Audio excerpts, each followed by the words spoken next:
Petra दुनिया के 7 अजूबों में से एक अजूबा, जिसे गुमशुदा शहर के नाम से भी जाना जाता है। एक कदीम शहर, एक दौर में लाल रंग के पत्थरों से बने इमारत, तख्त, मज़ार, तरीकी खंडरात और नाकाबिले यकीन अजूबात से हंसता मुस्कुराता नजर आता था।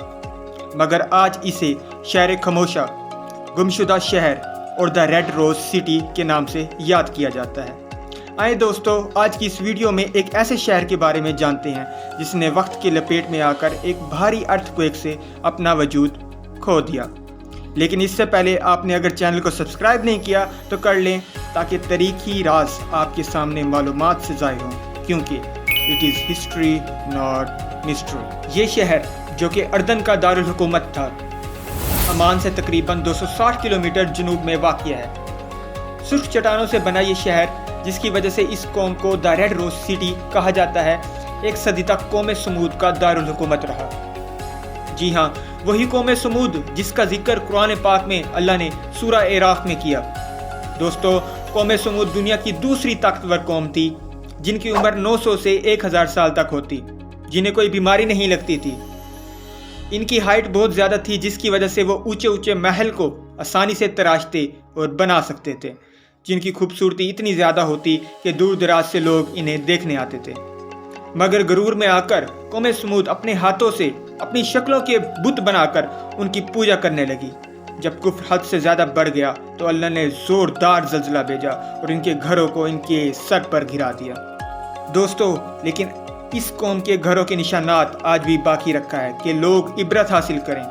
दोस्तों, आज इस इबरतनाक शहर को हम पेट्रा के नाम से जानते और पहचानते हैं। दोस्तों, पेट्रा की आबादी 20,000 लोगों पर मुश्तमिल थी। इस शहर के आबाद होने के बाद 9000 BC में तिजारत का रुझान इस शहर में बहुत बढ़ गया। हाथी के दांत, टेक्सटाइल, अरब एशिया और अमेरिका में उगाई जाने वाले कीमती अशिया की खरीदो फरोख्त पेट्रा में की जाने लगी।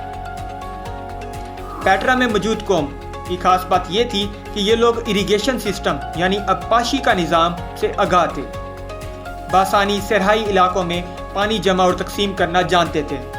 चट्टान से कटे हुए चैनल्स और ज़मीन के नीचे पाइप्स का मुतासिर निज़ाम चश्मों और मौसमी नदियों से पानी लेकर जाता था। दोस्तों, इसके अलावा पेट्रा में तरीकी हथियार मिलने पर मालूम होता है कि ये कौम अक्लमंद होने के साथ लड़ना भी जानती थी और इन्हीं हथियारों की मदद से महलों इमारत को तराशती भी थी। मगर इजाब इलाही की वजह से बहुत जल्द पेट्रा ने अपनी आज़ाद हैसियत खो दी और 363 सदी ईस्वी में आने वाले ज़ल्ज़ले की वजह से बहुत से ढांचे और इमारतें तबाह हो गई। एक अरसे तक ये शहर सवाल पजीर रहा और अपनी शोहरत को खो बैठा, जिसकी वजह से इसे गुमशुदा शहर या द लॉस्ट सिटी भी कहा जाता है। 1812 में एक स्विस सियाह जॉन लैडविक बक्चर ने इसे दोबारा दरियाफ्त किया। इस सियाह ने हज़रत हारून की कब्र पर कुर्बानी देने की ख्वाहिश से एक अरबी होने का बहाना बनाया और पेट्रा में दाखिल होकर इसके मकामात को दरियाफ्त किया। दोस्तों, ये सियाह इस वादी के करीब सैर में मसरूफ़ था जब पहाड़ में पेट्रा के दाखिली दरवाजे को देखा। ये दरवाज़ा ऊंचे पहाड़ को काट कर बनाया गया था। जब इसने अंदर जाकर देखा तो रास्ता चौड़ा और लंबा होता दिखाई दिया। अंदर जाकर देखा तो हैरत अंगेज हुआ और इसे एहसास हुआ कि उसने एक कदीम शहर को खोज निकाला है। आज भी पेट्रा सियाहों की तवज्जो का मरकज़ है। लोग दूर दराज से इसे देखने आते हैं और इसे दुनिया के 7 अजूबों में से एक अजूबा होने की हैसियत भी हासिल है। आज जॉर्डन हुकूमत पेट्रा से सियाहों के ज़रिए सालाना अरबों डॉलर हासिल करती है। दोस्तों, ये मालूमाती वीडियो आपको कैसी लगी कमेंट में ज़रूर बताएं और हमारे चैनल को सब्सक्राइब करें, ताकि इस जैसी मालूमाती वीडियो सबसे पहले आप तक पहुँचे।